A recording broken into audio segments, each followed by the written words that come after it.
Tu n'as pas voulu que je baisse ta bouche, Yochanan. Eh bien, je vais la baiser maintenant. Je vais mordre ta bouche avec mes dents comme on mord dans un fruit mûr. Je te l'avais pas dit? Si, je te l'avais dit, je vais la baiser maintenant.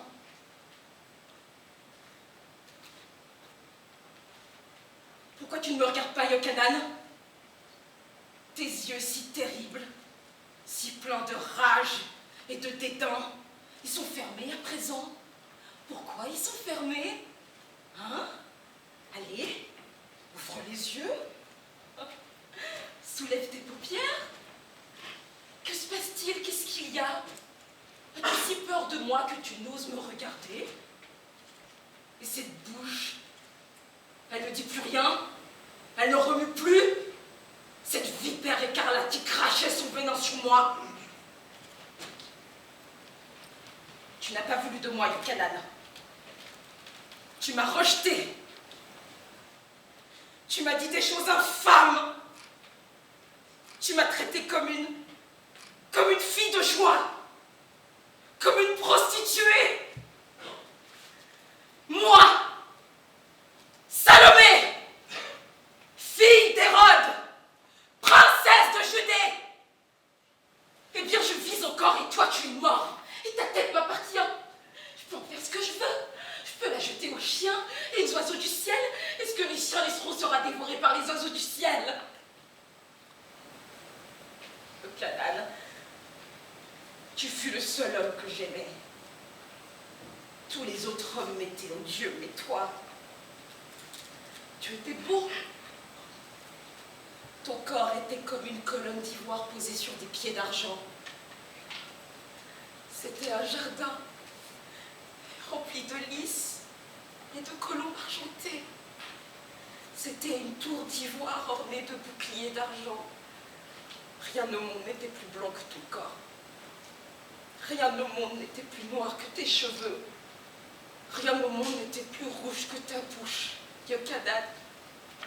Ta voix était comme un encensoir, au parfum étrange. Et chaque fois que je te regardais, une étrange musique me parvenait. Pourquoi ne m'as-tu pas regardé, Yochanan? Pourquoi ne m'as-tu pas vu? Tu cachais ton visage derrière tes mains et tes blasphèmes. Tu as mis sur tes yeux le bandeau de celui qui voulait voir son Dieu. Eh bien, tu l'as vu, ton Dieu! Tu l'as vu! Mais moi, tu ne m'as jamais vu. Si tu m'avais vu, tu m'aurais aimé. Moi, je t'ai vu. Et je t'ai aimé, Yochanan. Oh, combien je t'ai aimé, je t'aime que toi. J'ai faim de ta beauté, j'ai soif de ton corps. Aucun vin, aucun fruit ne peut apaiser mon désir, Yochanan. Aucun fleuve, aucun désir ne peut éteindre mon désir, Yochanan. J'étais une princesse, mais tu m'as méprisée. J'étais vierge, et tu m'as déflorée. J'étais chaste, et ton feu brûle encore sous ma peau. Qu'est-ce que je dois faire à présent, hein? Allez, vas-y, dis-le-moi. Qu'est-ce que je dois faire maintenant?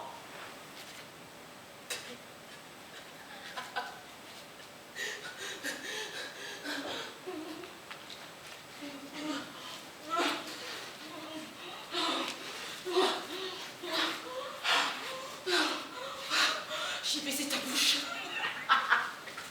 J'ai baisé ta bouche, Yochanan. J'ai baisé ta bouche. Tes lèvres, elles avaient un goût amer. Hein? Était-ce le goût du sang? Non. Non.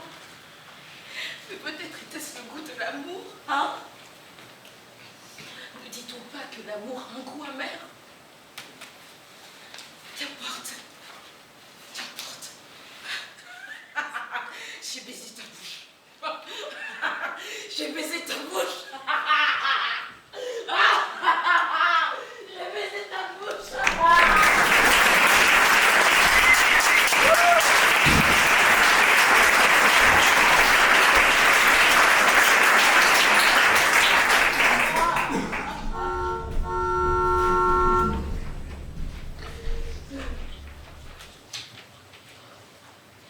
Je supporte pas ceux qui m'interrogent sur mes origines. Pour un peu, je les débarquerai de mon taxi vite fait. Genre, tu veux savoir d'où je viens? Eh bien, t'iras pas plus loin. En général, je reste poli, mais je brouille les pistes. Je suis né à Rambouillet, je réponds. Vous connaissez? La cliente, la plupart du temps, s'arrête là. Je dis la cliente parce que les hommes, ils me questionnent moins sur mes origines. Par indifférence, je suppose. Les femmes, elles veulent savoir. J'imagine que ça part d'un bon sentiment. En tout cas, c'est ce que je me dis pour rester poli. Mais il y en a qui ne s'arrêtent pas à ma naissance rambolitaine, qui enchaînent. Oui, mais vos origines...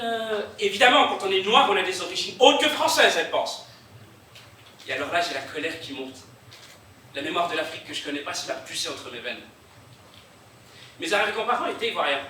La Côte d'Ivoire serait mon pays aujourd'hui si les colons ne nous avaient pas imposé leur présence, s'ils ne nous avaient pas volé, pillé, fait croire qu'ils savaient mieux, que la seule voie à suivre était la leur. On nous a déracinés dans nos propres pays, avant de nous brasser et d'échouer à nous intégrer. On me rappelle constamment, souvent innocemment, que je ne peux pas être ici chez moi. Pas avec cette couleur de peau, voyons. Je pense à l'esclavage, à mes frères de couleur aux États-Unis dans leur taxi, à qui certains ont le culot de demander quelles sont leurs origines. Je regarde dans le rétro, elle attend ma réponse, je vais la lui donner. Poli, lapidaire, le nom du pays d'où viennent mes ancêtres. Elle va peut-être me dire qu'elle connaît, qu'elle y a passé d'excellentes vacances il y a quelques années. Elle va me citer le nom d'un palace au bord de la plage. Je vais la trouver naïve et stupide. Elle va le sentir. Elle va tenter de se rattraper en me disant qu'elle est sortie du palace, qu'elle a pris le temps de sentir le pouls de ce pays que je connais pas.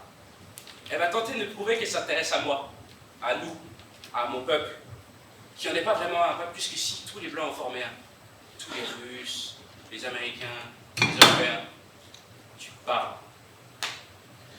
Bref, elle va tenter quelque chose de bienveillant, et je vais m'efforcer de ne pas lui en vouloir. C'est plus fort que moi, je dois les agacer avec mes questions. Ah, surtout lui, je vois bien que ça l'énerve que j'insiste. Mais j'y peux rien, je sais qu'il vient de là-bas, je le sens, je le sais, enfin, je me trompe rarement, je reconnais les miens. Et voilà, il le dit, il est ivoirien. Moi aussi, j'y réponds. Il me regarde surpris, il éclate de rire. Bon, normal, j'ai pas exactement le physique. Je lui explique que je suis née là-bas, je me justifie, jusqu'à qu'il quittance mon appartenance. J'ai passé mon enfance à Abidjan. J'ai dîné tous les vendredis soirs dans des maquis. Ces restaurants en plein air où on mange des escargots grands comme la main. Je me suis nourrie d'aloko et d'attiéké. Quoi? Il connaît pas? Ces bananes flambées, ce manioc en grains. Silence. Je poursuis néanmoins, il faut qu'il quittance. J'ai dansé des soirées entières sur Alpha Blondie. Même si c'était pas de mon âge. En fait, on s'en fout de l'âge en Côte d'Ivoire. On danse tous ensemble. J'étais la fille de toutes les femmes. Oui, j'avais une préférence pour les halogènes plutôt que pour les expatriés, qui ressemblaient beaucoup trop à mes parents. Mais il connaît Alpha Blondie? Pas vraiment, non. Pas trop son genre de musique, il me répond. Je lui parle encore, il se ferme, je veux pas le remarquer. Je continue jusqu'à ce qu'il valide cette satanée appartenance. Jusqu'à ce qu'on soit tous les deux de là-bas et que ça nous rapproche le temps d'un trajet dans la grisaille parisienne. Jusqu'à ce que ça nous réchauffe d'être deux et non pas seuls au milieu d'un embouteillage. Je connais la Côte d'Ivoire comme ma poche. Et pas seulement les capitales, Abidjan ou Yamoussoukro. Je veux même parler français de là-bas. Ah oui. Le soleil traverse la fenêtre de son taxi. Pas longtemps, mais il ne laisse pas passer. Enfin, pas vraiment. Ah! Et à moins que ce soit moi. Je suis en deuil d'un pays que l'on nie. Je suis la blanche ridicule qui se croit africaine, et il est le français de souche à qui on veut imposer une origine. Je suis la fille de parents venus exploiter un pays avec leur multinationale comme une clope. Je suis la blanche descendante des colons, et il est le noir dont les ancêtres ont été privés de nation. On se regarde encore à travers le rétroviseur. Mes yeux sont embués, les siens aussi. Il s'adoucit et il plaisante pour nous remonter le moral. On a de belles têtes de vainqueurs tous les deux, il dit. Il sourit. Moi aussi. Je le remercie intérieurement pour cet instant où nous avons été frères. Frères humains, quelque part, entre la France et la Côte d'Ivoire.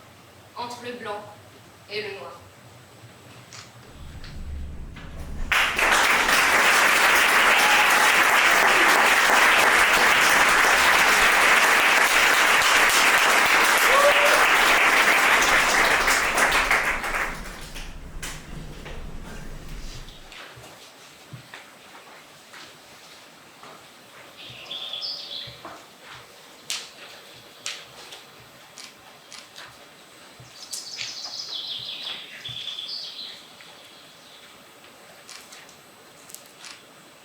C'est bien, Cécile, on va marcher un petit peu. Pourquoi? Parce que c'est l'heure de marcher, de se promener un petit peu, comme tous les jours. Comme tous les jours? Je vous connais pas. Vous êtes qui, en fait? Je suis ton mari. Mon mari. Absolument. On est mariés? Bah oui, On est mariés, vous et moi. absolument. Vous vous appelez comment? Serge, Serge? tu sais, tu peux me tutoyer, en fait. Bah oui, évidemment, si on est mariés, c'est mieux. Mais ça veut dire que je suis votre femme? Enfin, je suis ta femme? Voilà, ouais. Mais... Comment c'est possible? On vit ensemble? Non, plus maintenant. Tu vis ici, toi. Ah, on est séparés, en fait. Oui et non. Tu es hospitalisé depuis 2 ans. Ma merde, alors? Mais qu'est-ce qui m'est arrivé? Écoute, s'il te plaît, pas cette question avec moi. D'accord. Ça me semblait important quand même, mais d'accord. En tout cas, je dois plus avoir énormément de mémoire, moi.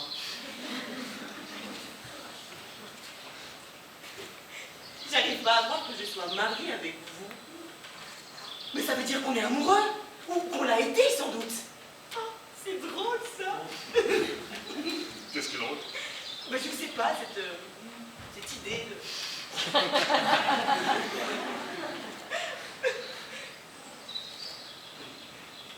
Je vous ai déjà posé toutes ces questions, on dirait.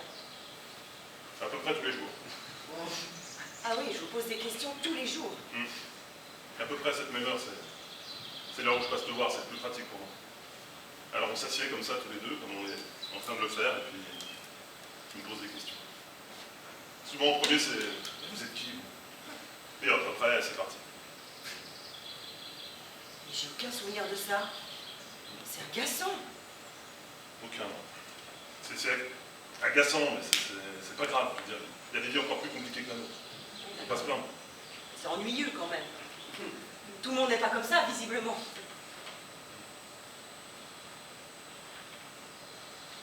On a des enfants ensemble? 2. Ah bon? Mais fille ou garçon? Les 2. Ah, mais ils s'appellent comment? Antoine et Mariette. Ah bon? T'aimes pas leur prénom aujourd'hui? Non, j'ai pas dit ça. J'ai des enfants. Oui, tu as des enfants, enfin on a des enfants. Comment c'est possible, ça? Et pourquoi ils viennent pas me voir? Mais si, ils viennent te voir, bien sûr. Principalement le week-end. Ils sont venus il y a 2 jours. Ah, il y a 2 jours. Oh, j'ai vraiment hâte de les rencontrer, alors. Ils t'aiment beaucoup, rassure-toi. Ah, c'est vrai. Et moi, je les aime, moi aussi. Oui, bien sûr, beaucoup, évidemment. Et vous m'aimez aussi? Ouais. Absolument. Pour être tout à fait honnête avec vous, moi je suis pas certaine d'être amoureuse de vous. Ça me paraît un peu rapide. Tu sais, ne t'inquiète pas. C'est quand même un peu bizarre pour des gens mariés de ne pas être certains de s'aimer. Pardon, Cécile. Est-ce que tu peux juste essayer de me tutoyer? Ah oui. Certains jours, tiens. Oui, mais pardon. D'accord. Bah alors, est-ce que je peux te poser une autre question? Ouais. On a déjà fait l'amour ensemble? Au moins 2 fois. Mais c'est une plaisanterie? Mais oui, c'est... Mais on a fait l'amour, oui ou non? Mais oui, on a fait l'amour, écoute.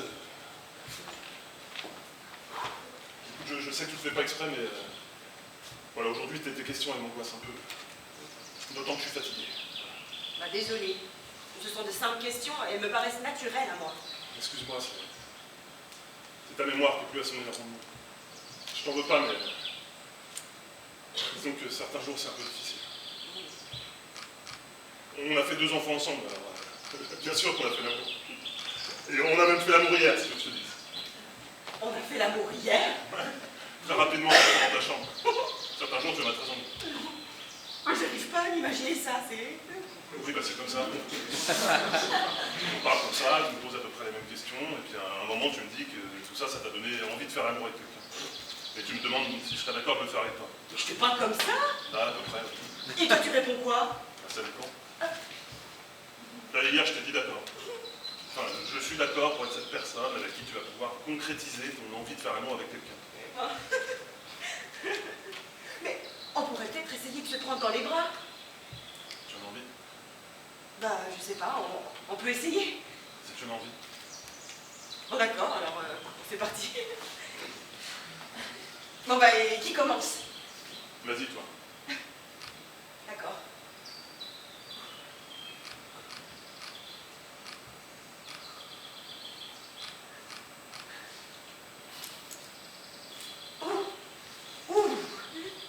C'est que pour moi, j'ai l'impression que c'est la première fois que je prends un homme dans les bras. Alors, Je sais, t'inquiète pas. on s'aimait comment quand on s'est mariés? Comme un couple ordinaire qui s'est marié. C'est quoi un couple ordinaire? Mais c'est les gens ordinaires qui s'est mariés. Ah bon? Mais non. Quand on s'est mariés, c'était tellement beau, c'était magnifique. On était, tu vois, comme si on avait été 2 moitiés qui avaient été séparées et qui se retrouvaient. C'était parfait. On sentait qu'on était connectés et que ça remontait à très loin. C'était comme ça? C'était comme ça. Waouh! Est-ce qu'il y a des choses sur lesquelles on est tout à fait d'accord aujourd'hui? Ou des choses qu'on aime particulièrement faire ensemble? Par-dessus tout? Tu veux dire en dehors de faire l'amour? Oui! Ramasser des champignons. Mais c'est ridicule! Je sais, c'est ridicule, mais on adore faire ça. Ramasser des champignons.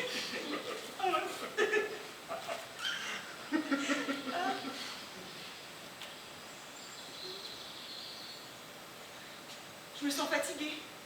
Est-ce qu'on pourrait rentrer un moment dans la chambre? Ah bon, t'es fatigué? Oui, un peu. On pourrait peut-être retourner un peu dans la chambre. Écoute, on va y aller, j'ai encore un peu de temps. C'est vrai? Bon, c'est bien alors. Oh. Non, Cécile, c'est par là ta chambre. Oh mais oui, c'est vrai. C'est bien.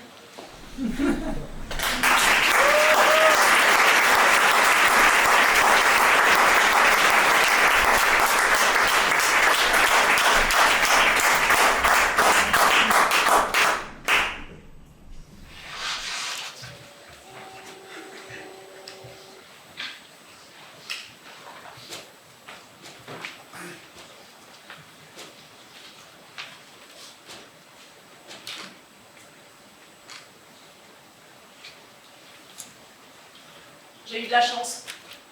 J'ai eu le bon viol. Le bon viol, c'est celui du loup-garou sorti de nulle part, sur un parking à la tombée de la nuit, avec le couteau qui luit. Même si c'était un cutter. Sauf que les coups de poing étaient suffisamment bien placés pour ne laisser aucune trace. Sauf là, un petit bleu, derrière l'oreille droite. Il paraît que les hommes qui battent vraiment bien leurs femmes savent faire ça. Frapper sans laisser trace. Ben lui, il a su. Ça les a bien fait chier, les flics. Le commissaire a dit dommage, elle n'est même pas défigurée.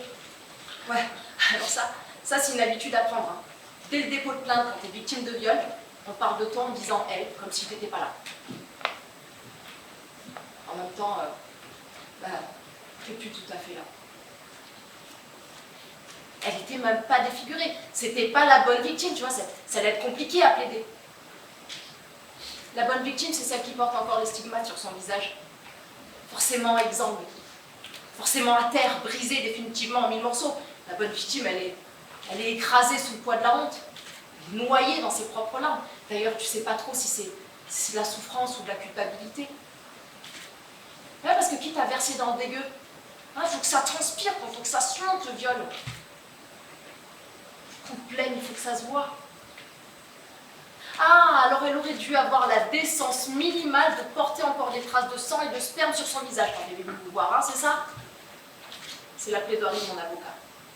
Ah bah ouais, bah ça pique un peu, mais j'aime bien. Puis j'aimais bien aussi que ça se voit pas sur mon visage. Ah, je voulais qu'on me trouve encore belle dehors. Poker face. Ça c'est ma victoire sur moi. Ma revanche sur lui. Payer ses impôts. Et vu qu'il était en plus l'entraîneur de l'équipe des Nîmes et qu'il était père de famille, eh ben, ça pouvait pas être un de leurs. Ah ben non, hein, le bon contribuable blanc futeux, ça rentre pas dans les cases.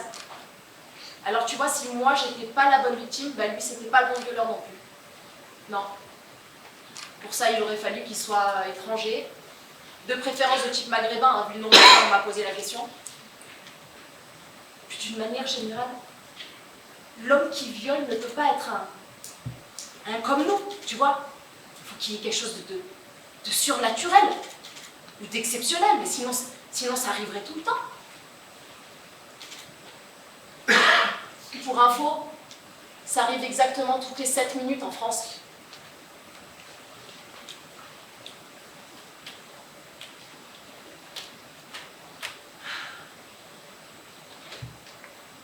Ils en ont parlé pendant 6 heures avant de la quitter, le bon contribuable. Dans un interview, il a dit j'ai perdu 3 ans de ma vie, plus rien ne sera jamais comme avant. Je vais essayer de nous reconstruire.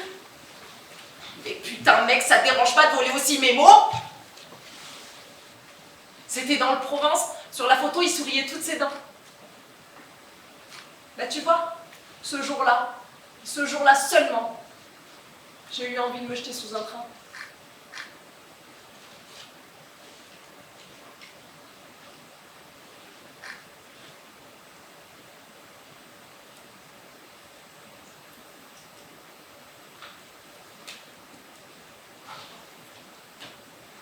Merci de m'avoir écouté.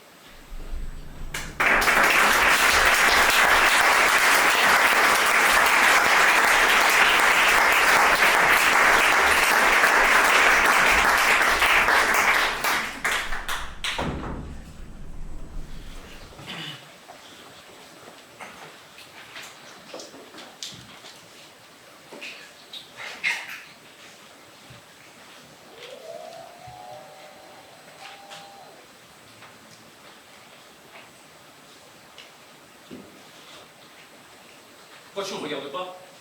Il y a quelque chose qui va pas? Non, tout va bien. Alors, trinque. J'aime pas ça. Ça me rappelle mon père dans la fête famille. Et on m'a donné les yeux pour que tu trinques. Je crois après je dois boire sans poser le verre, c'est ça. Tu me bourres la gueule, c'est capable. Bon, on trinque à quoi? Santé. Et prospérité, amour, c'est ça. À nous si tu veux. Toi, tu veux quoi? Ça me va. Ah, mais non, mais je peux pas! Mais je peux pas! Regarde, c'est ta tête là aussi, t'es là en mode j'ai l'air de rien, décontracté. Et puis j'aime pas ce petit moment où j'ai l'impression que tu peux tout lire à l'intérieur de moi comme ça. Et tu peux pas souhaiter que du bien à quelqu'un, c'est pas possible. T'as forcément une petite pensée vicieuse là-dessous, on va dire. Ok, ne souhaite rien de bon, ni rien, mais regarde-moi! Arrête, c'est toi qui force là. Regarde, j'ai l'impression de sourire jaune comme ça. Tu souris jaune. Je te gêne ou quoi? Eh, dis-moi, je suis devenu qui pour toi? Je suis devenu rien pour même pas que tu me regardes? T'as quelque chose à cacher? Ok, vas-y, dis-moi, qu'est-ce que j'ai à cacher? Bah en gros, tout ce que je pourrais m'imaginer, Ça veut dire quoi pour toi, en gros? tout ce que tu préfères quand je suis pas là, quand j'ai le dos tourné. Ouais, donc en gros, si j'ai passé du temps avec un autre mec que toi, c'est ça. Passer du temps. T'appelles ça passer du temps? Mais t'appelles ça comment, toi? Si j'ai dormi ou si je continue de dormir certains soirs avec un autre mec que toi, c'est ça? Dormir? Oui, dormir, coucher, baiser, embrasser, faire l'amour en somme. Arrête, tout de suite ton côté sans importance. Je pense que ça part sur la jambe. En somme. Ça te travaille, hein. Comment ça? Ça te travaille de savoir s'il m'est déjà arrivé de toucher, d'embrasser, de tailler une petite pipe à un autre mec que toi. S'il a réussi à m'enculer, c'est Plaisante ça? pas avec ça. Plaisante pas, au contraire, c'est très sérieux. Donc quoi, t'as touché qu'un autre J'ai mec? pas dit ça. Alors t'as fait À ton quoi? avis, T'arrêtes! tu veux que j'arrête? Oui. J'arrête tout de suite, alors toi aussi arrête d'en parler maintenant, s'il te plaît. Putain, j'ai rien dit, c'est toi qui commences à en Non, parler. arrête, je crois pas, non. C'est toi qui ne sers la soupe à la grimace, la soupe au lait à tout bout de champ. Tu veux quoi, merde? Tu veux quoi? Que je te joue une petite danse? Le truc lover beat donne du rythme. C'est toi qui joues avec moi. Moi, je suis là, j'ai rien fait. Après, moi, je suis là, je m'invente des trucs. Et tu vas me dire quoi? Oh là là, regarde comme t'es jaloux.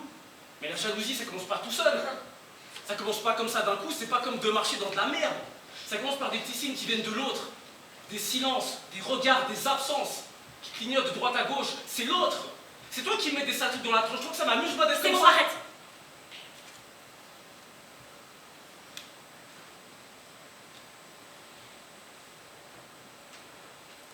À la tienne. À la tienne. À nous. Ouais, à nous. Tu finiras bien par me dire un boulot de toute façon. Hein. Quoi? Rien.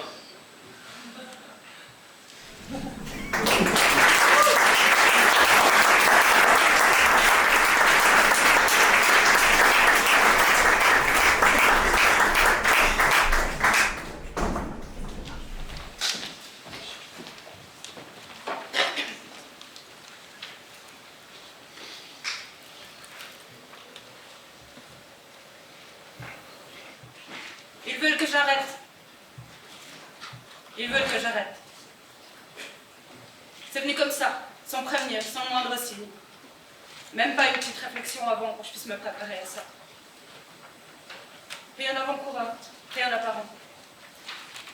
Rien que j'aurais pu voir venir ou sentir.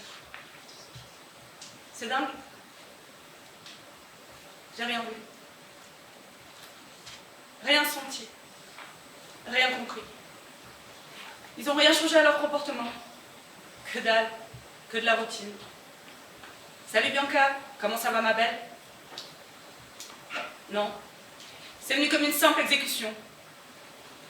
Genre, je t'emmène en balade, on va marcher tous les deux dans la forêt printanière.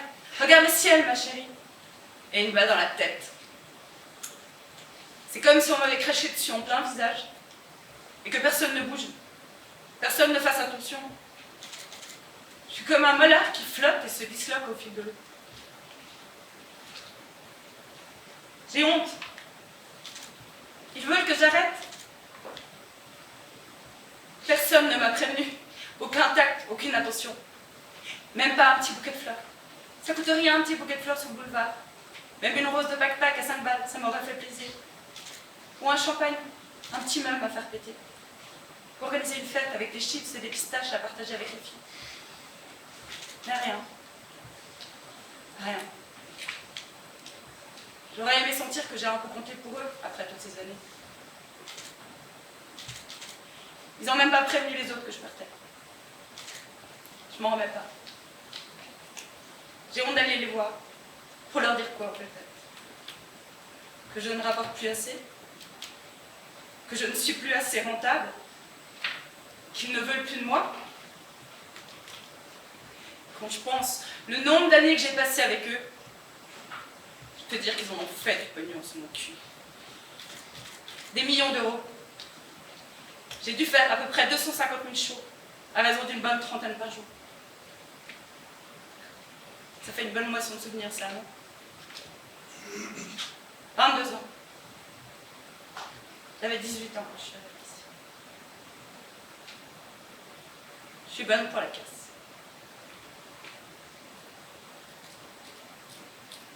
Je suis au cœur du plus grand pipe show de Pigalle-la-Blanche. De noir pour une blanche. C'est inscrit dans le tapis. Une bonne partie de ma vie. Ma vie, au fait, c'est ici. J'ai rien développé à côté.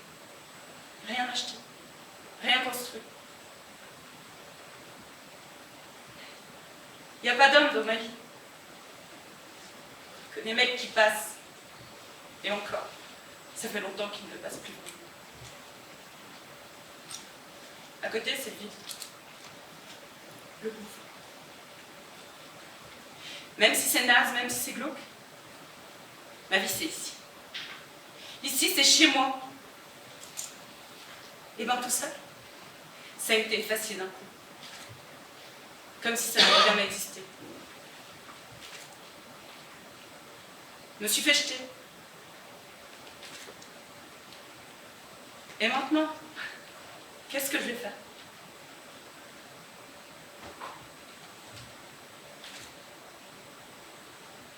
Qu'est-ce que je vais faire?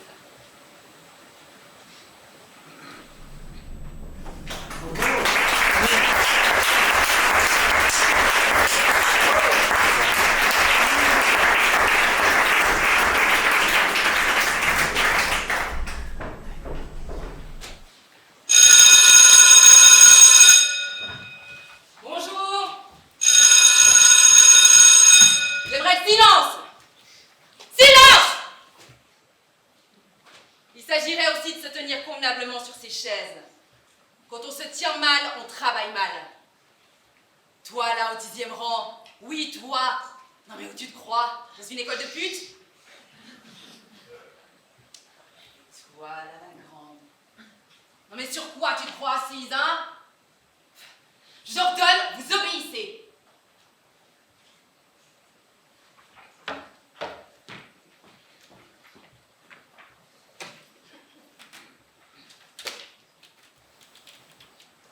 Aujourd'hui, nous avons cours de biologie. Non! Oh, non, non, non, non, non!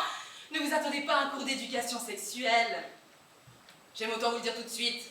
Je ne vais pas me ridiculiser à vous enseigner les choses de la vie. Les choses de la vie, figurez-vous, on les apprend en 3e.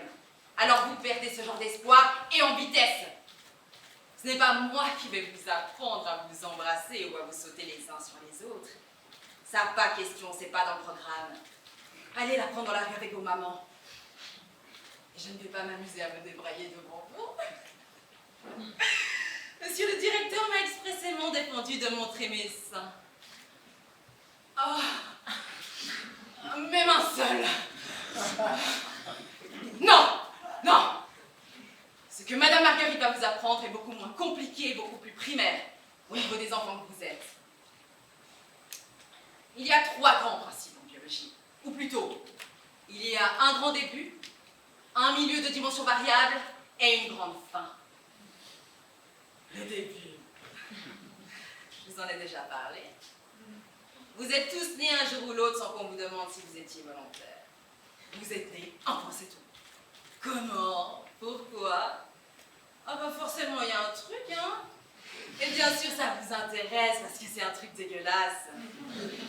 Voilà le principe de base. Le second principe de la biologie, c'est le milieu. Le milieu, c'est maintenant. C'est papa, c'est maman, c'est Madame Marguerite.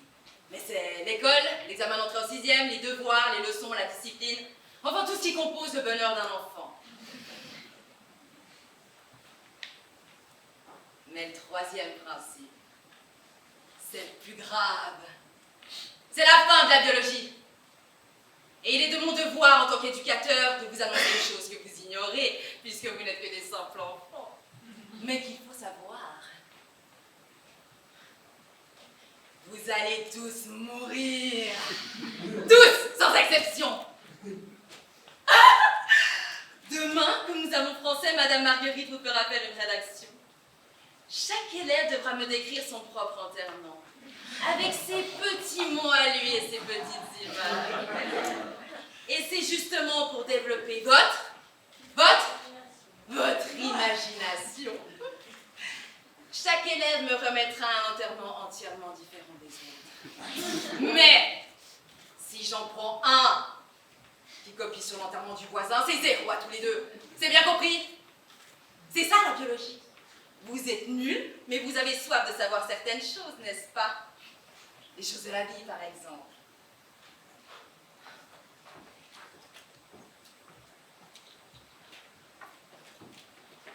Madame Marguerite n'a pas choisi d'être cruelle avec vous.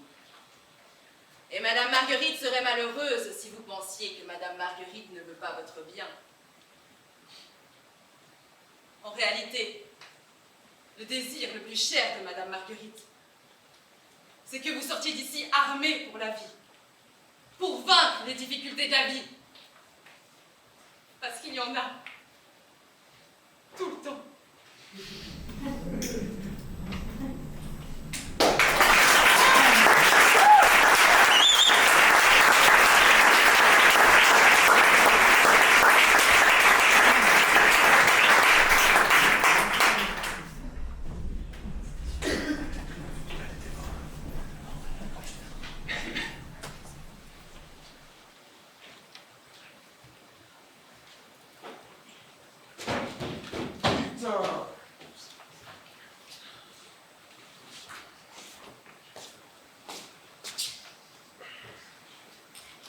Salut.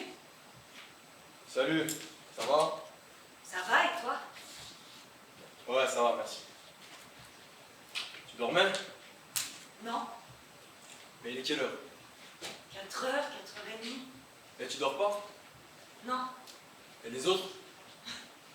Ils dorment? Et toi, t'es réveillé? Bah ouais. Ah ouais. Ouais, je disais... Ok, ouais. Je suis bourré. Je vais te faire un café. Ouais, j'ai fait un café, ouais. T'es plus belle la nuit, hein? Quoi? Je disais, t'es belle. Ouais, j'ai fumé un peu aussi, ouais. Ça se voit? Ah, je t'aime, tu sais. Bien sûr. Je suis ta sœur, non? Ouais, c'est vrai. Mais Maria aussi, je l'aime. Papa aussi. Mais toi, je t'aime. Merci, moi aussi. Tu veux pas savoir pourquoi je me sens obligé de dire une chose aussi logique? Non? Ça te semble pas bizarre? Presque tout ce que tu fais me semble bizarre, c'est pour ça que je te demande jamais rien. À force de s'occuper que de son cul, on finit par plus être intéressant, hein? Exactement. Ouais, j'aurais espéré que tu me contredirais. Non. Je sais pourquoi tu dors pas. Moi, non. Bah, je te connais mieux que toi. Tiens donc. Tu pensais à nous. Ah bon? Tu penses qu'on en a rien à foutre de papa. Hein, que t'es la seule à te casser le cul et à en prendre plein la gueule alors que nous on fait ce qu'on veut. Voilà ce qu'on fait. On n'aide pas à la maison, on rentre tard et jamais tu nous dis, maintenant qu'il vient de se pisser dessus, c'est toi qui le change. Jamais. Tu fais même la cuisine pour nous et tu dis rien. Oh, au pire, t'es un peu froide, hein. Tu nous lances quelques pics. Mais au fond, tu nous dis jamais rien. Alors on s'en tape. Oh, parfois on se dit, la pauvre, hein, qu'est-ce qu'elle se casse le cul. Mais quand on est saoulé pour une raison ou pour une autre, on se dit, eh puis merde, ça se voit qu'elle aime ça, hein, qu'elle a envie d'aller au paradis. Et moi je comprends pas si tu fais ça pour qu'il t'aime plus. Et si c'est ça, c'est vraiment con parce qu'il est pas sensible à ce genre de choses, lui. Ou si un jour t'en pourras vraiment plus et tu nous enverras tous chier. Mais bon, t'es pas trop le genre d'introverti, toi, tu l'aurais déjà fait. Ou si c'est seulement pour avoir la satisfaction de me dire avec tes grands airs que si je tiens ce genre de propos, c'est que j'ai vraiment rien compris. Eh ouais, c'est peut-être vrai, j'ai peut-être vraiment rien compris. Alors aide-moi, ok? Pourquoi est-ce que tu te casses le cul? Et nous, on s'en bat les couilles, et tu nous dis rien. Hein? Parce qu'on pourrait dire, mais non, c'est pas que vous en battez les couilles, hein. Vous avez juste une autre manière de démontrer votre affection. Mais ça, c'est des conneries. Parce que l'affection, c'est une chose, et se casser le cul, c'en est une autre. Et alors, tu peux pas dire, ouais, je l'aime, mais je mettrai pas mes mains dans sa pisse. Parce que bordel de merde, si tu l'aimes aussi quand il pisse, hein, quand il vomit, quand il picole, quand il oublie des trucs.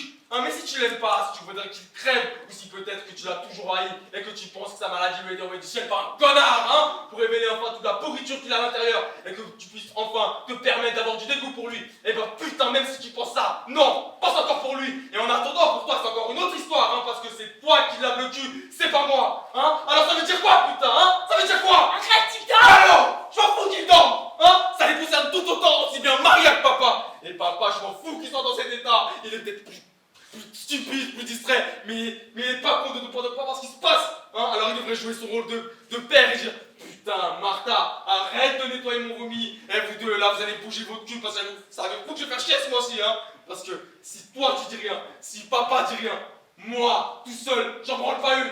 Alors réveille-toi, ok? Réveille-toi. Arrête, sérieux! Pourquoi, hein? Arrête!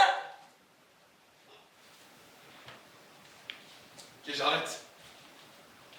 J'arrête parce que quand je parle, j'ai des conneries. Hein? J'ai tellement de conneries que t'as plus besoin de m'écouter. En attendant, maman est morte parce qu'elle est morte.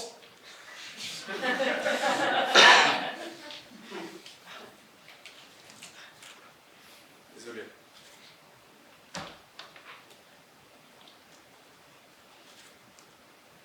Je me sens pas bien. T'as envie de vomir? Non, c'est pas l'estomac. Si tu dis que c'est de ma faute, C'est je pas de te ta jure. faute. C'est moi, ok? Je pensais à moi. C'est comme si j'avais une tristesse qui m'était tombée dessus, du style une crise dépressive.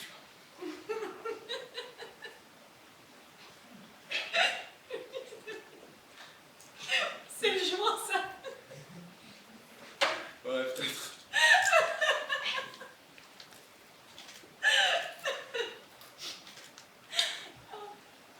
La nuit, on La nuit, on est plus tout. Plus triste, plus heureux, plus casse-couille. La nuit, on parle plus.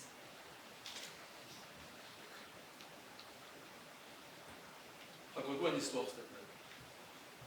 Une histoire? Une histoire que nous racontait maman, Il était une fois? mais en allemand. Laquelle? Celle qui finit par in seinen Arm, parce qu'il wartet. T'es sûr?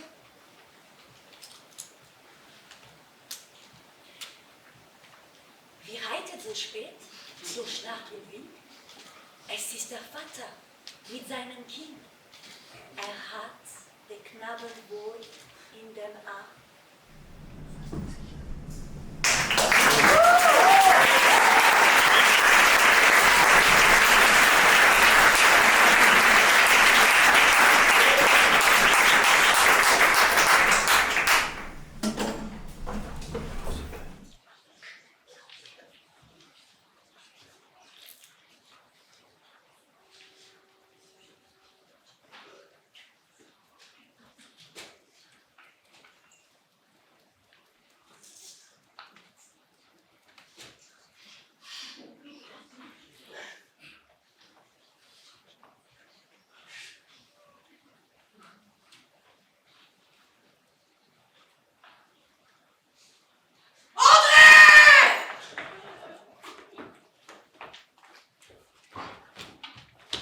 Ah, mais tu te fous du monde!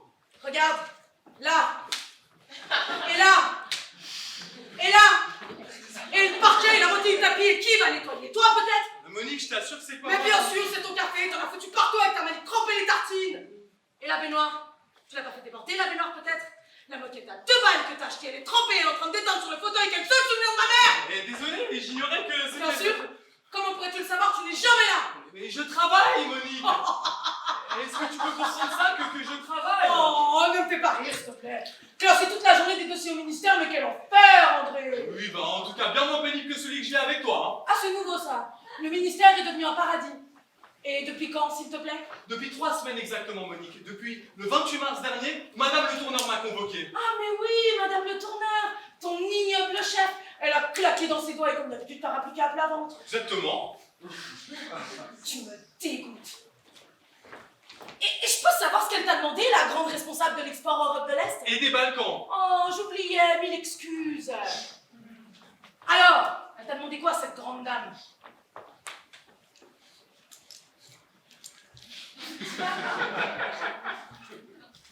De la lécher.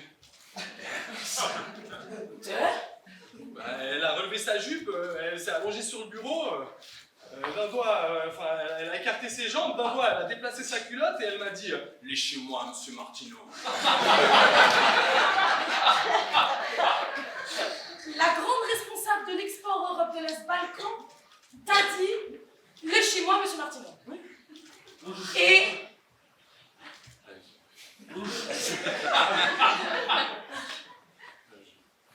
Léché.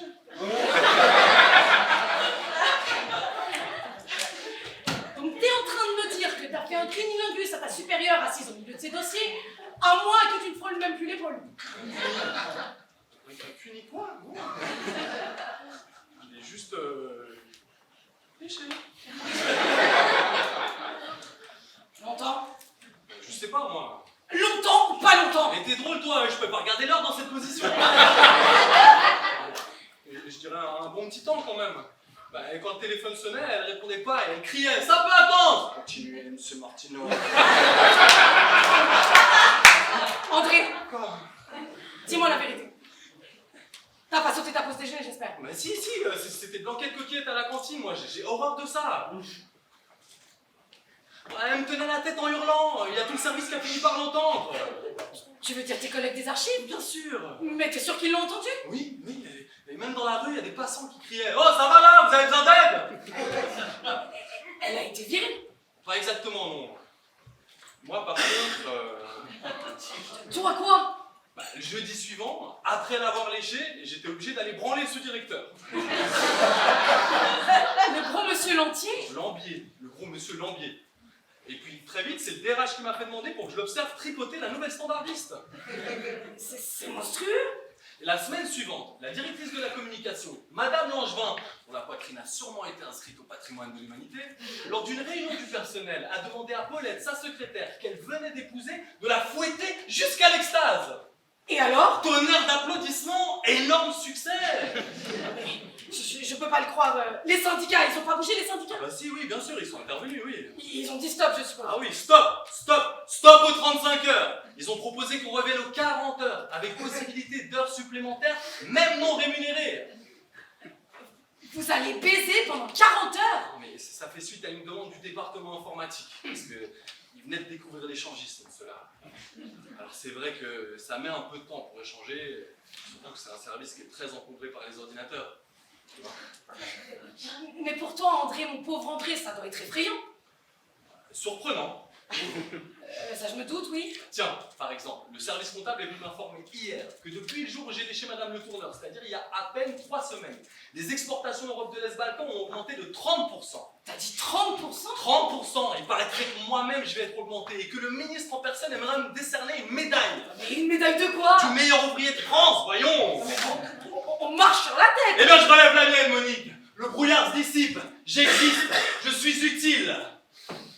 Je vais pouvoir m'acheter un labrador, lire des romans de femmes violées et dire merde aux écologistes. Merde.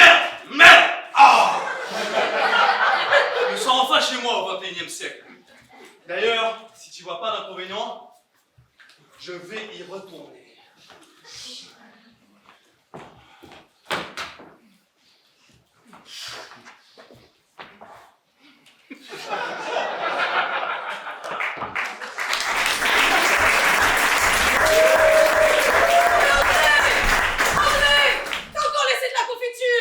Monsieur fait attention à rien, monsieur est le roi, monsieur va lécher sa supérieure tous les matins. Seulement qui nettoie ici? Bah comme toujours, c'est moi.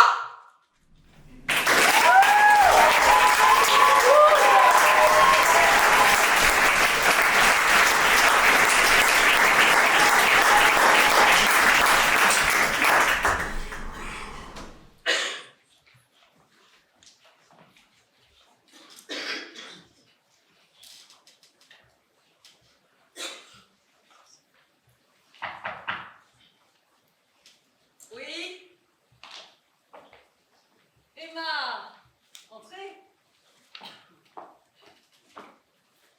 Asseyez-vous. Bon. Comment allez-vous? Ça va. Et le petit Steven, c'est ça? Il va bien également, merci. Ça fait du bien de vous revoir. Après quoi? 7 mois.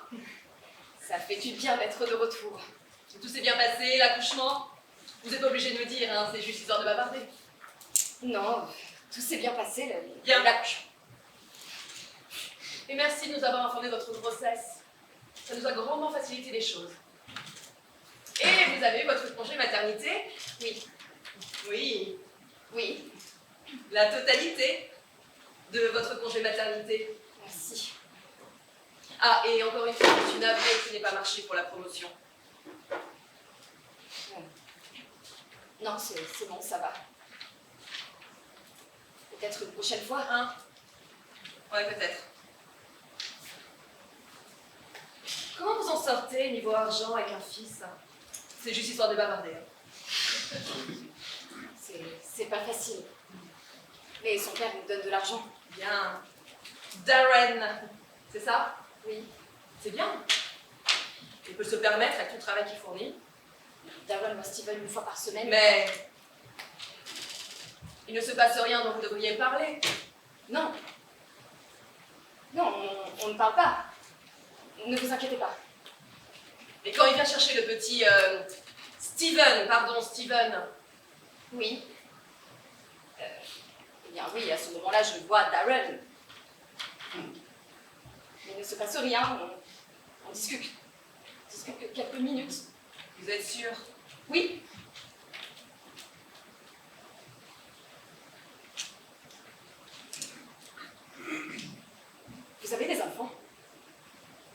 juste histoire de bavarder. Il se trouve, Emma, que la raison pour laquelle je vous ai convoqué, c'est que l'entreprise a examiné votre situation à Darren et à vous. Et on a conclu que votre relation pouvait encore être qualifiée de partiellement sexuelle. Elle ne l'est pas. S'il vous plaît, Emma.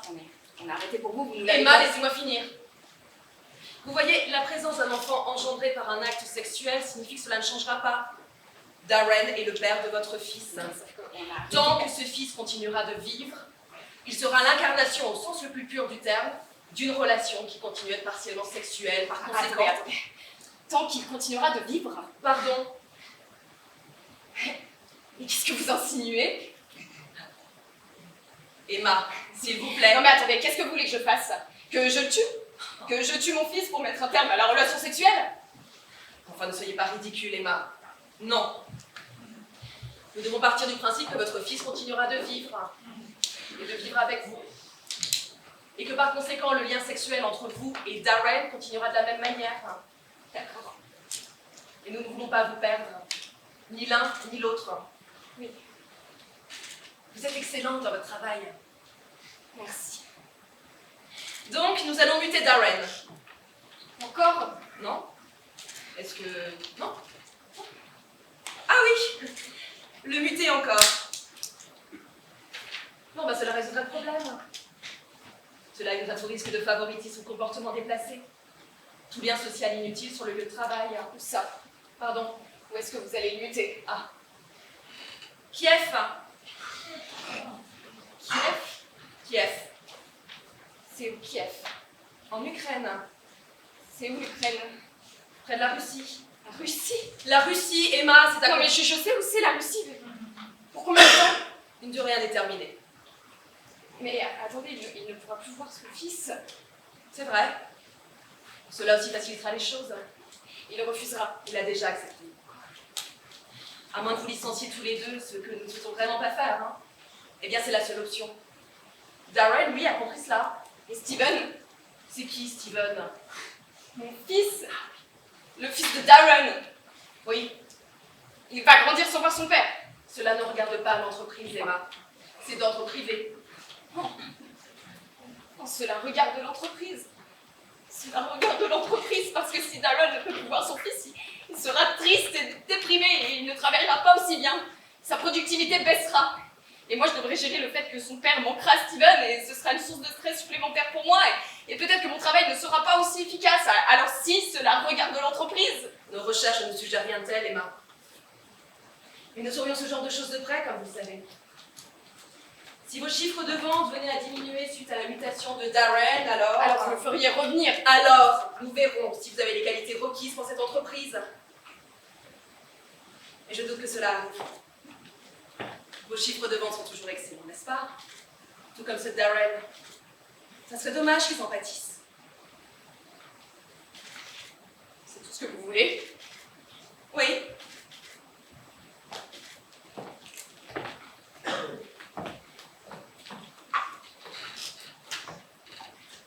Je veux partir maintenant. Oui. Emma,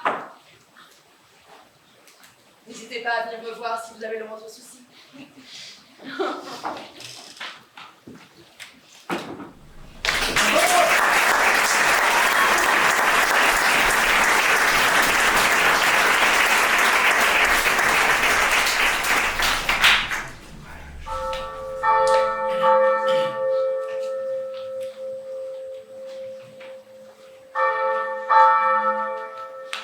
Ne soyez point surpris, Don Juan, de me voir à cette heure et dans cet équipage.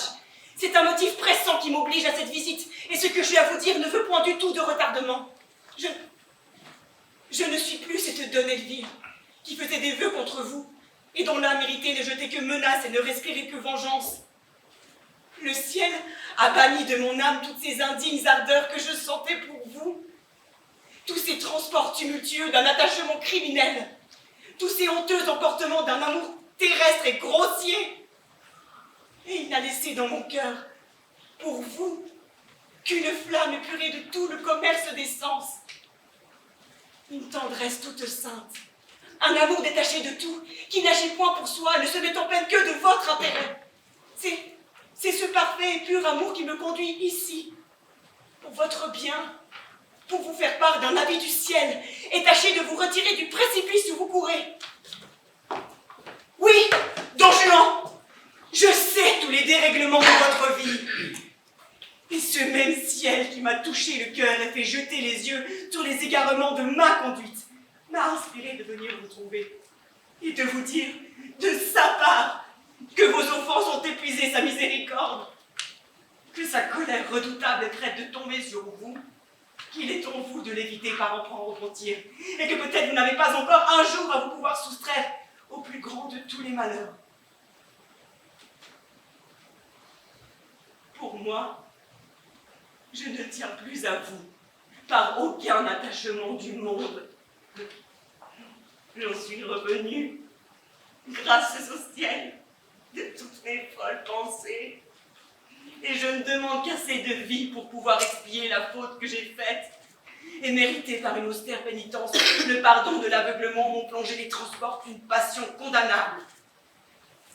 Mais dans cette retraite, j'aurai une douleur extrême qu'une personne que j'ai chérie tendrement devant un exemple funeste de la justice du ciel. Et ça me sera une joie incroyable si je puis porter d'un détourné du dessus de votre tête l'épouvantable coup qui vous menace. De grâce, Don Juan, accordez-moi pour dernière faveur cette douce consolation. Ne refusez point votre salut, que je vous demande avec larmes. Et si vous n'êtes point touché de votre intérêt, soyez-le au moins de mes prières, et m'épargnez le cruel déplaisir de vous voir condamnés à des supplices éternels.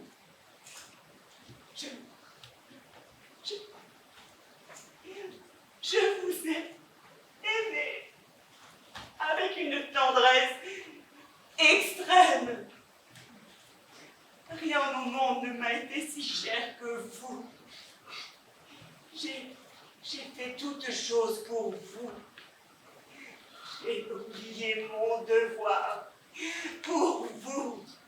Et toute la récompense que je vous en demande, c'est de corriger votre vie et de prévenir votre perte.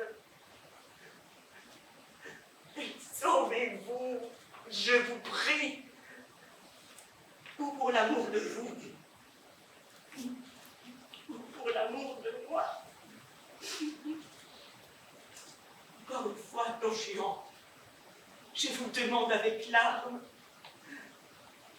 et si ce n'est assez des larmes d'une personne que vous avez aimée, alors je vous en conjure par tout ce qui est le plus capable de vous toucher.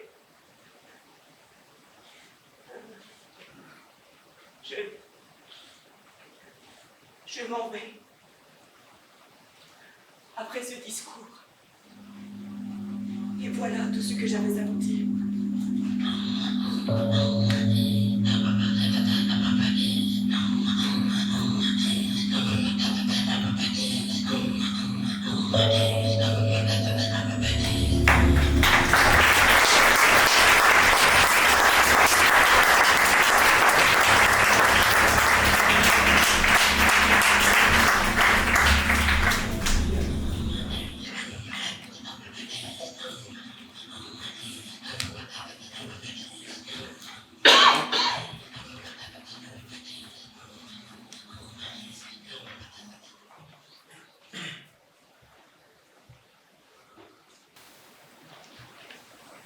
Adrien. Adrien? Adrien. Adrien. Juste Adrien. Ok.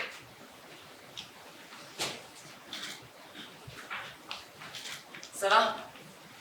Oui, c'est juste que... Ça va, c'est juste que... Tu prévoyais de me le dire quand? Comment ça? T'as choisi un prénom. Je voulais te le dire, c'est juste que je savais pas comment t'allais réagir. Que j'allais faire mes valises et partir? Mais non, mais bien sûr que non. J'avais peur.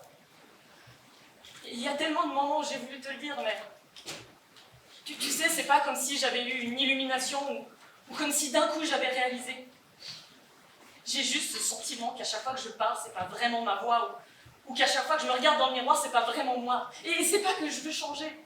J'ai pas envie de devenir un homme. Je sais que j'en suis déjà un. Comment tu peux en être si sûr?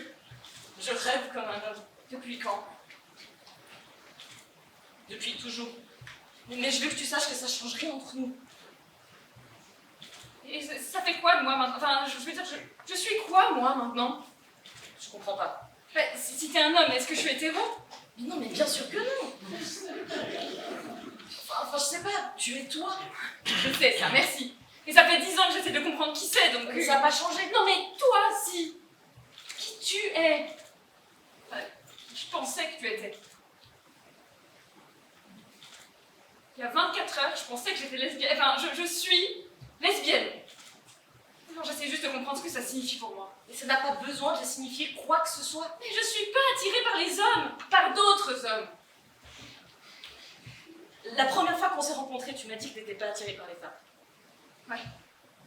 J'avais pas encore fait mon coming out. J'étais en plein déni. Ça fait quoi, 7 ans que j'essaie de plus être dans le déni? Et je veux pas faire comme si c'était à propos de moi, mais je dis quoi à mes parents, moi, maintenant? Non, mais ce que t'as déjà préparé, c'est très bien. Mais j'ai dit que j'étais lesbienne et amoureuse d'une femme. Je vais au minimum devoir ajouter un PS.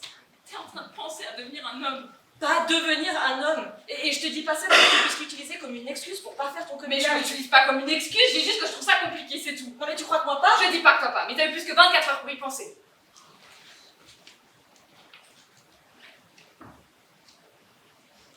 T'es sûr que tu veux faire ça?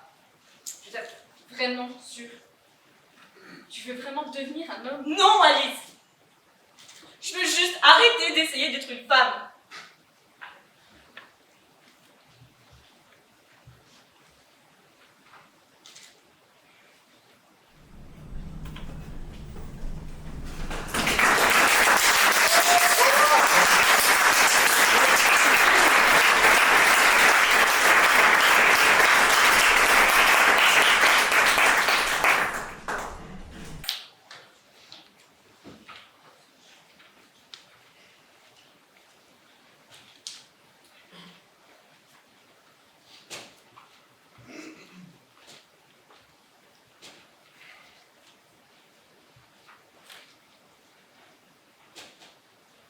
Tu veux que je t'appelle un taxi? Ah, tu parles maintenant? Hein? Non, ça va, merci, je peux encore me débrouiller toute seule. Quoi? Qu'est-ce qu'il y a? Rien? Si, vas-y, explique-toi. Il pleut, je vais t'appeler un Je taxi. viens te dire que je peux me débrouiller, t'es sourd ou quoi? Ça fait une demi-heure que je fais semblant de te rhabiller. T'avais qu'à pas me déshabiller. J'ai pas eu grand-chose à faire entre nous. Quoi? Rien. Pauvre type. Bon, t'es prête? Ah, tu veux vraiment me mettre dehors en fait? Tu vas être en retard. Ton fiancé. Pense à lui une fois dans la soirée. Tu me dégoûtes. Si ça peut te faire partir plus vite. Bon, merci pour cette délicieuse soirée. T'as été formidable. Je te souhaite une bonne nuit, ainsi qu'une mort lente, pénible et douloureuse. T'es vraiment mignonne en tout cas. Mignonne? Non, je suis pas mignonne, non, je suis blessée, c'est différent. T'as vu comment tu me traites? Comme de la merde. Tu me traites ouais comme de la merde une fois que t'as eu ce que tu voulais. Ah ouais, qu'est-ce que je voulais, hein? Mais pourquoi t'es aussi froid? Tu veux que je te dise? Ton cœur est sec. Dramatiquement sec. Il est sec parce que je t'aime pas, c'est ça? Ne me parle pas d'amour, s'il te plaît, tu sais même pas ce que c'est. C'est toi, ma belle, qui ignore parfaitement ce que c'est. T'as jamais aimé personne. Ah oui? Ouais. C'est pas parce que je t'aime pas toi que j'ai jamais aimé personne. Non, t'as jamais vraiment aimé, c'est évident. C'est évident. T'es très sûr de toi, hein? Ouais, c'est évident. À la façon que t'as de te regarder dans la glace, par exemple. Y'a que toi qui t'intéresse. La vérité, c'est que tu voudrais tellement être aimé que t'as parfois l'impression d'aimer les autres. Rien de plus. Qu'est-ce que tu connais à ma vie? Hein? Qu'est-ce que t'en connais pour juger? On se voit de temps en temps, c'est tout, t'ignores tout de moi. Au fond, t'es méchant parce que t'as peur. Peur? Parfaitement. Peur d'être vrai, d'être sincère. D'être débordé par la vérité, par les sentiments. Je savais pas que t'étais si pénétrant. Mais tu vois, t'es méchant dès que tu te sens vulnérable. Donc là, madame la psychologue, je me sens vulnérable. Ouais, Et pourquoi? parce que tu m'aimes. Tu confonds. Moi, je t'ai seulement demandé de partir de chez moi. Et toi, tu t'avais. C'est toi qui m'aimes. Et c'est pour ça que tu me trouves méchant, parce que tu sais que moi, je t'aime pas. Attends, c'est moi qui t'aime? Exactement. Mais c'est la meilleure. Tu viens de me dire que je savais pas ce que c'était l'amour, que j'avais jamais aimé personne, mais que je voulais seulement qu'on m'aime. Non, c'est pas ce que tu viens de dire, peut-être. Si. Alors? Alors, il n'y a rien de contradictoire. Je dis que tu crois m'aimer. J'ai pas dit que tu m'aimais vraiment. J'ai dit que tu croyais m'aimer. En fait, tu voudrais tellement que moi je t'aime que tu crois m'aimer. C'est tout. Je voudrais tellement que tu m'aimes. Oui, la preuve, tu me dis contre l'évidence que je t'aime et que c'est pour ça que je suis méchant avec toi. Exactement. Alors que si t'es un peu lucide, et surtout un peu moins conne, tu dirais que si je suis méchant avec toi, c'est précisément parce que je t'aime pas et que tu refuses de partir de chez moi alors que je te l'ai demandé plusieurs fois. Si tu voulais vraiment que je parte, je serais déjà partie, mais la vérité c'est que tu fais tout pour me retenir. Tu te moques de moi là. C'est toi qui m'accuses de pas savoir aimer. C'est toi qui es là, qui parle. Moi, ça fait longtemps que je t'ai souhaité une bonne nuit et une mort affreuse. Ah, ce serait une malentendu en fait. Au fond, sans savoir, on attendait tous les deux la même chose.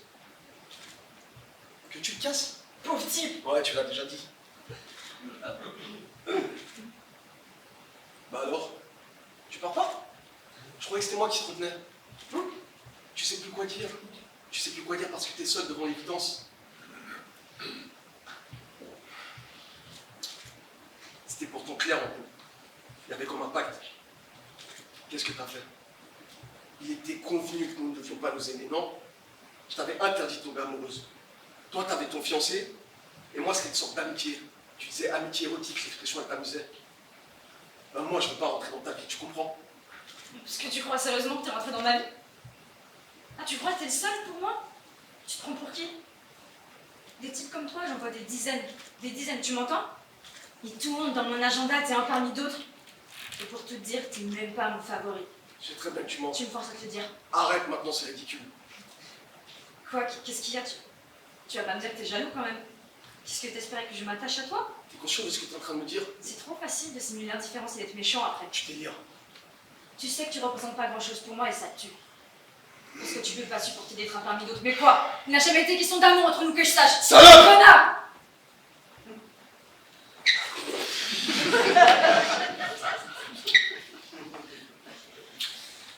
Je t'aime. Moi aussi je t'aime. Et je t'aime vraiment, tu sais. Contrairement à ce que tu disais tout à l'heure. Qu'est-ce que j'ai dit tout à l'heure? Que je ne savais pas vraiment aimer. Mais rien que tu m'aimes vraiment, cela dit. Si, moi je te le dis. Oui, mais c'est pratique pour toi. On se voit une fois de temps en temps quand ça t'arrange et après tu dis que tu m'aimes vraiment. Et alors? Alors si tu m'aimais vraiment, tu tolérerais pas cette situation. Ah oui? Ouais, c'est moi qui t'aime vraiment. Toi? Pour tolérer cette situation, il faut de l'amour. Et crois-moi, il faut beaucoup d'amour. Et moi alors, je suis en train de mettre ma vie en cause pour toi si c'est pas une preuve d'amour? Ah non, ça c'est justement pas une preuve d'amour. Une preuve d'amour, par exemple, serait de quitter ton fiancé. De le quitter? Et toi, si tu m'aimais vraiment, tu ne me demanderais pas ça. Vraiment. Vraiment, ouais, tu comprendrais. Donc je dois pas t'aimer vraiment. Non. T'as sans doute raison. Je dois pas t'aimer. D'ailleurs, je te déteste. Exactement. Tu me détestes et moi je t'aime. Non, y a aucune raison que t'aies le beau. La vérité, c'est que toi aussi, tu me détestes. Tu confonds. Moi je t'aime et toi tu me traites de salope. Toi, tu m'aimes. Pourquoi tu m'as traité de connard alors que Tu m'as traité de salope. Mais pourquoi je t'avais traité de salope? Parce que tu m'aimes. Non. Je te déteste. C'est la même chose.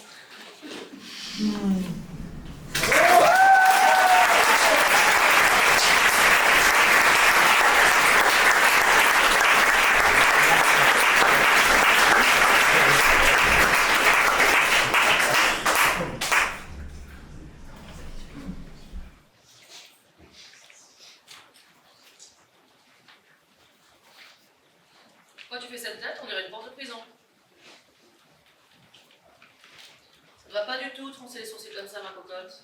C'est que je vais faire un ulcère à force. Calonis, j'en ai marre. Les hommes pensent que nous, les femmes, on est toujours prêtes à tout. Ben, c'est vrai, non? Pour une fois que je donne rendez-vous pour parler de quelque chose de très, très important, pas une ne fait l'effort de venir. Non, elles sont toutes restées dormir. Mais enfin, ma chérie, elles vont arriver. Tu sais, c'est pas si facile pour une femme de sortir de la maison. Celle qui cajole son mari, celle qui tire l'esclave du lit, celle qui couche son bébé, celle qui le torche, celle qui lui donne sa purée. Justement, pour une fois qu'il y a mieux à faire. Ah bon? Et quoi? Allez, Zistrata, dis-moi.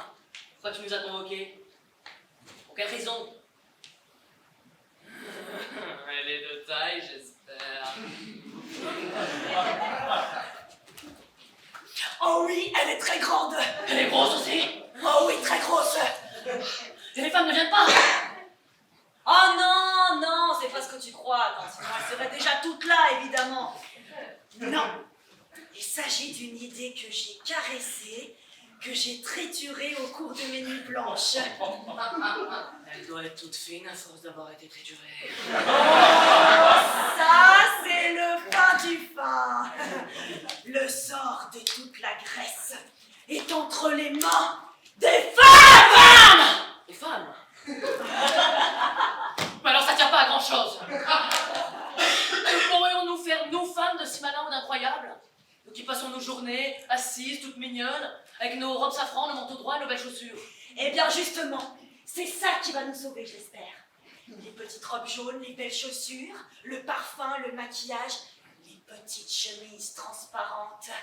Résultat, les hommes ne porteront plus jamais de bouclier. Si c'est ça, je cours me faire teindre une robe au safran. Ni même de lance. Enfiler un petit manteau. Ni la moindre épée. Et à ces belles chaussures.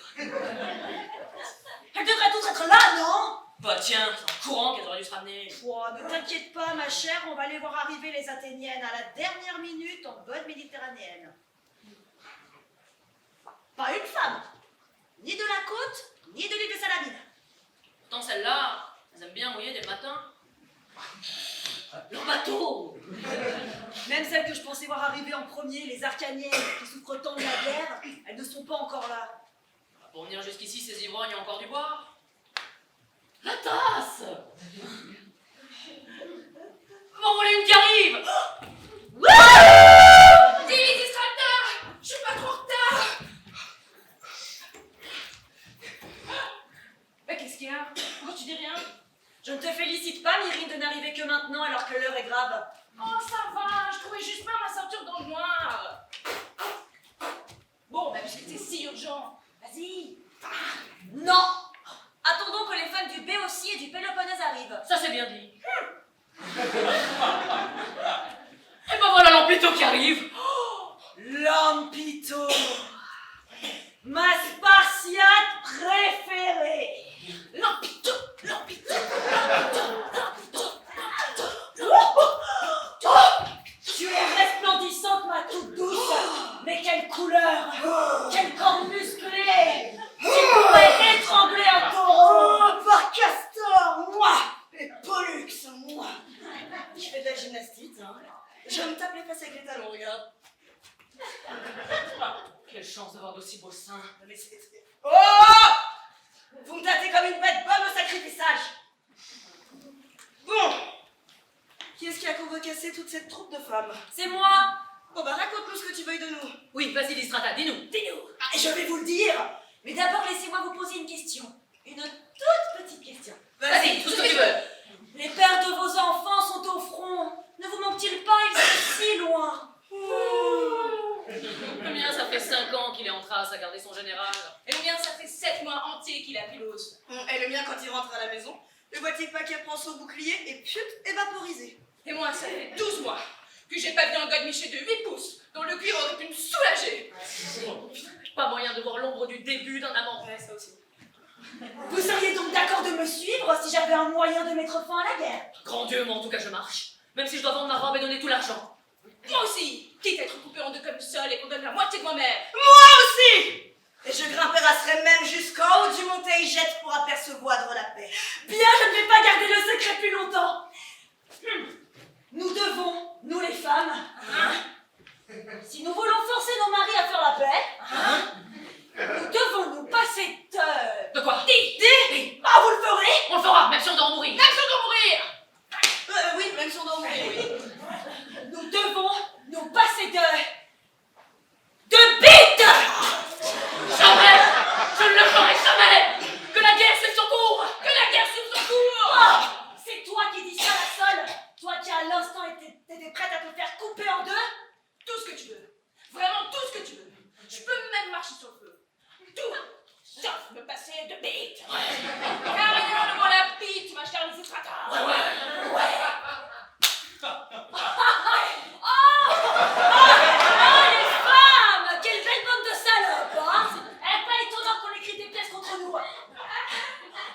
Mais toi, Lampito, ma Spartiate préférée, si tu te mets de mon côté, à nous deux, on peut encore tout sauver. Aide-moi!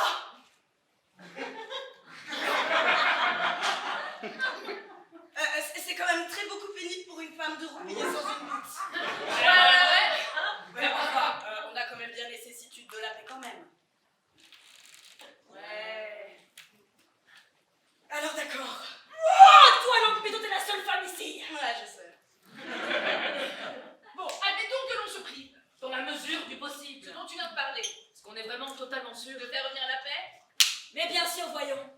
Si on restait chez nous bien maquillés, à nous balader toutes nues dans nos petites chemises transparentes, le triangle bien épilé, nos maris banderaient comme des fous et voudraient aussitôt nous baiser.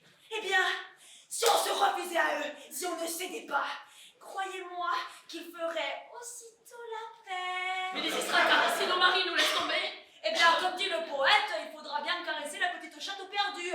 Mais s'ils nous attrapent de force dans la chambre. Oh, tu te trompes pas nos portes. Et s'ils nous battent? Ok, là il faudra bien se livrer, mais à son corps défendant. De toute façon, il n'y a aucun plaisir quand on fait ça de force. Et puis il faudra essayer de leur faire mal. Ne vous inquiétez pas. Un homme n'est jamais comblé quand il ne peut pas faire jouir sa femme. Bon. C'est ce que vous êtes toutes les deux d'accord. On l'est aussi. Bon, alors moi j'ai quand même une question, hein, parce que nos maris à nous, bon, ça sera très beaucoup facile de leur faire une paix justificiellement sans triche, ça, ok. Par contre, l'autre tas d'Athéniens là-bas, tu comptes faire comment pour les empêcher de faire le bordel? Ne t'inquiète pas pour nous, va, on saura convaincre les nôtres. Lampito, pourquoi ne pas prendre un engagement définitif? Prêtons serment! Oui! Amenons le serment pour le Juras! Que l'on apporte des coupes et une cruche de vin! Alfredo!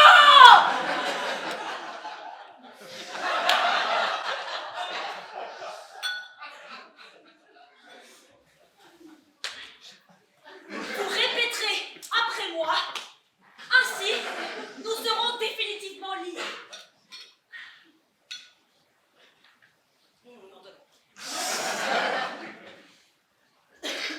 Nul ni mari ni amant Nul ni mari ni amant ne s'approchera de moi en érection.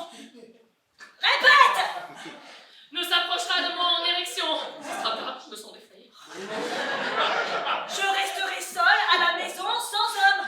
Je resterai seule à la maison sans homme. Mais t'en fais toute belle dans ma petite robe jaune. Mais t'en fais toute belle dans ma petite robe jaune. En ayant chauffé au maximum mon mari. En ayant chauffé au maximum mon mari. Mais à mon mari, jamais je ne céderai de plein gré. Mais à mon mari, jamais je ne céderai de plein gré. Et s'il me prend de force malgré moi. Et s'il me prend de force malgré moi. Je ferai ça mal et sans bouger. Je ferai ça mal